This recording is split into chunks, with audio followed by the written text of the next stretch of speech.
दोस्तों, स्वागत है आपका आपके अपने स्टूडेंट्स लर्निंग चैनल में। हम लोग रचना अनुवाद कौमुदी का आज अभ्यास 4 का नियम देखेंगे। ठीक है, तो आज हम लोग बिना समय की बर्बादी किए जल्दी जल्दी से आगे बढ़ते हैं और छोटे छोटे वीडियो के माध्यम से हम लोग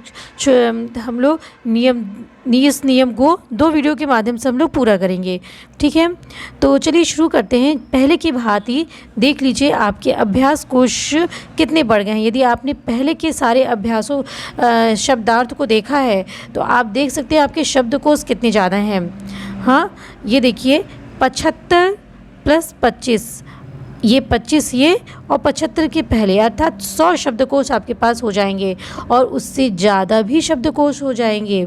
100 शब्दकोश तो ये हो जाएंगे कि कपिल देव द्विवेदी जी ने आपको पुस्तक में दिया है और आप जो है इसको पढ़े, लेकिन इससे पहले भी आप कुछ न कुछ आपको जानकारी है तो 100 से ज़्यादा शब्दकोश संस्कृत के आपके पास में हो गए हैं।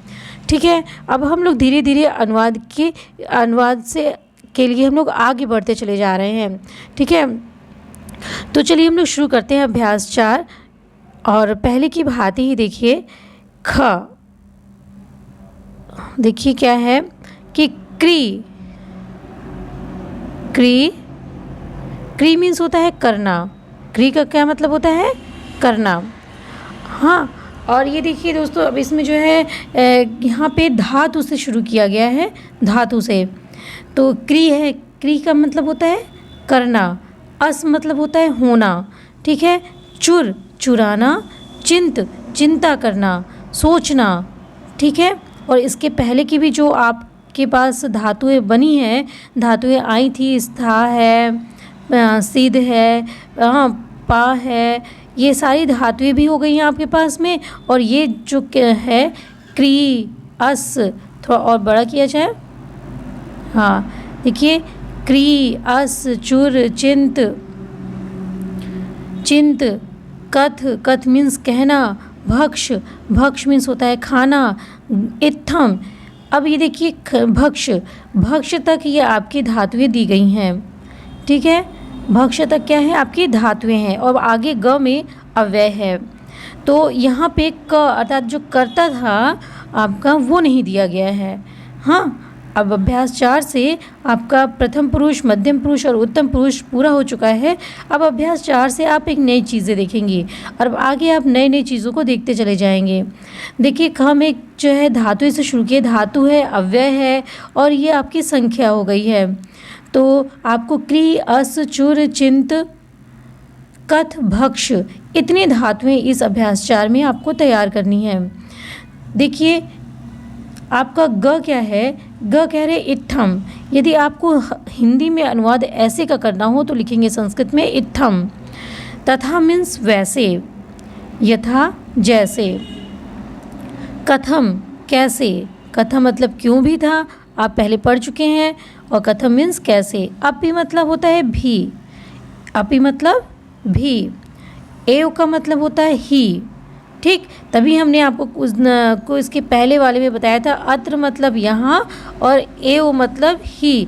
तो इसमें दोस्तों यहाँ पे वृद्धि संधि हो गई है। संधि का चैप्टर आप आगे पढ़ेंगे तो आपको समझ में आएगा कि यहाँ पे वृद्धि संधि होकर के यहाँ पे बन गया है अत्रैव। ठीक है, तो यहाँ पे संधि करके अत्रैव हो गया है। हाँ, ये हमने आपको पहले बताया था। एव का मतलब होता है ही, यहाँ यही बोलना हो तो त्रैव। तो आप समझ गए होंगे कि एव का मतलब ही होता है और च मतलब और होता है। किंतु मतलब किंतु, परंतु और परंतु का मतलब परंतु। ठीक है, अब आगे देखिए घ, ये क्या है? संख्याएं हैं। अब आपको यहाँ पे कम से कम 10 तक तो संख्याएं भी जानी चाहिए। जैसे एकः, दौ, त्रयः, चत्वारः, एक, दो, त्रयः, चत्वारः। इसको आप जैसे आप 1, 2, 3, 4 हिंदी में बोलते हैं वैसे ही संस्कृत में बोलकर भी इसका अभ्यास 2 से 3 बार जरूर करिएगा। एक, दो, त्रय, चत्वारः, पंच, षट, सप्त, अष्ट, पंच, षट, सप्त, अष्ट, नव, 10। ये है आपका गिनती। ठीक, अब आगे देखिए क्या है व्याकरण। व्याकरण में आपको क्री अस, क्री और अस धातु को बताया जा रहा है क्योंकि ये थोड़ा विशेष है। हाँ, इस वजह से इन धातुओं को बता दे रहे हैं। ये लट लकार का ही धातु है। हाँ, अभी तक आप लट लकार ही पढ़ रहे हैं, ठीक। और ये लट लकार का धातु है क्री और अस, और इसमें आपको प्रत्याहार बनाना भी सिखाया जाएगा आज के व्याकरण में।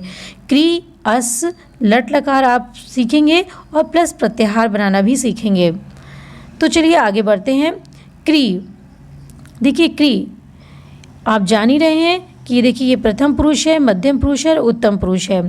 तो क्री धातु को आप याद कर लीजिए क्योंकि इसका प्रयोग बहुत होता है और इसका प्रयोग थोड़ा सा हमें अंतर महसूस करवाएगा। कैसे? देखिए, करोति कुरुतः कुर्वन्ति, करोति कुरुतः कुर्वन्ति, है तो वही चीज़, ती तह और अंति प्रत्यय लगा है। करोषि कुरुतः कुरुथ, लेकिन यहाँ पे अंतर हो गया है। यहाँ पे स न होकर के दंत स न होकर मूर्धा श है, ठीक। करोषि कुरुथः कुरुथ, करोमि कुर्वः कुर्मः, ठीक है। इस यहाँ पे क्या हो गया? कुर्वः और कुर्मः हो गया है, ठीक। इस वजह से ये थोड़ा सा अंतर है और सब लट लकार में, तो आप इसे याद ज़रूर करिएगा। एक बार और बोल लेते हैं हम लोग। करोति कुरुतः कुर्वन्ति, करोषि कुरुतः कुरुथ, करोमि कुर्वः कुर्मः। अब आगे देखिए, अस धातु। अस मतलब होता है होना, जिसको हम अक्सर ही अस्ति का प्रयोग करते हैं, संति का प्रयोग करते हैं, जानते हैं, अस्मि का भी प्रयोग जानते हैं। लेकिन ये धातु बनती कैसे है? प्रथम पुरुष देख लीजिए, प्रथम पुरुष, मध्यम पुरुष और उत्तम पुरुष है। ये एक वचन है, ये द्विवचन है और ये बहुवचन है। हाँ, अब देखिए क्या है? अस्ति स्तः संति, असि स्था स्थ, अस्मि स्वः स्मः, ठीक। एक बार और पढ़ लीजिए इसे। अस्ति अस्ति स्तः संति, असि स्थः स्थ, अस्मि स्वः स्मः। इस तरह से आप जो है धातुओं को, इन दोनों धातुओं को आप मेरे ख्याल से तो याद करके इसको लिख लीजिए। और भी जो बहुत जितनी भी धातुएं आ रही हैं उनको आप लट लकार का लिखते जाइए, ठीक। आप आगे कह रहे हैं कि चूर आदि धातु के निम्नलिखित रूप बनाकर भवति के तुल्य रूप चलेंगे। हाँ, और जैसे हमने भवति भवता भवंती भवसी भवता भवत और भवामि भवावह भवामह बनाया था, तो उसी प्रकार से चुर, चुर मतलब, चुर का मतलब होता है चोर, चुराना, ठीक। चुर धातु है तो इसको हम किससे बनाएंगे? चोरयति से। चिंत को चिंतयति से, कथ को कथयति से, भक्ष को कैसे बनाएंगे? भक्ष्यति से, भक्षण करना, भक्ष्यति से। चोरयति चोर्यतः, चुर धातु का चोरयति होता है, तो यह कैसे बनेगा दोस्तों? चोरयति चोर्यतः चोरयन्ति, चोर्यसि चोर्यथः चोर्यथ, चोरयामि चोरयावः चोरयामः, ठीक है। ये भवति के समान ही बनेगा। चिंत अर्थात चिंतयति, चिंत चिंता करना, चिंतयति कैसे बनेगा? चिंतयति चिंतयतः चिंतयन्ति, चिंतयसि चिंतयथः चिंतयथ, चिंतयामि चिंतयावः चिंतयामः, ठीक है। अब आगे देखिए कथ। कथ मीन्स कहना। हाँ, तो कथयति से बनता है इसका जो है धातु रूप। कैसे बनाएंगे इसको? कथयति कथयतः कथयन्ति, कथयसि कथयतः कथयथ, कथयामि कथयावः कथयामः। और उसी प्रकार से भक्ष अर्थात भक्षण करने का भी बनाएंगे। भक्ष्यति भक्ष्यति भक्ष्यतः भक्ष्यन्ति, भक्ष्यसि भक्ष्यतः भक्ष्यथ, भक्ष्यामि भक्ष्यावः भक्ष्यामः। तो ये रहा दोस्तों आपका, इस तरह से आपका बनेगा। अब आगे जो है वो प्रत्याहार बनाने के लिए 14 महाशय सूत्र को बताया जा रहा है, और ये हमने पहले की वीडियो में आपको लिख करके बता चुके हैं। हाँ, और इस तो अब आगे की वीडियो में हम लोग इसको दोबारा पढ़ेंगे और समझेंगे कि कपिल देव द्विवेदी जी इसको कैसे दे रहे हैं, और पढ़ेंगे भी, और आपको मेरे ख्याल से आसानी से याद भी हो जाएगा क्योंकि पहले हमने वीडियो में बताया भी है। तो दोस्तों मिलते हैं आपसे अगले वीडियो में महाशय सूत्रों को लेकर के और प्रत्याहार को लेकर के। तो तब से आपसे विदा लेती हूँ। मिलते हैं अगले वीडियो में। नमस्कार।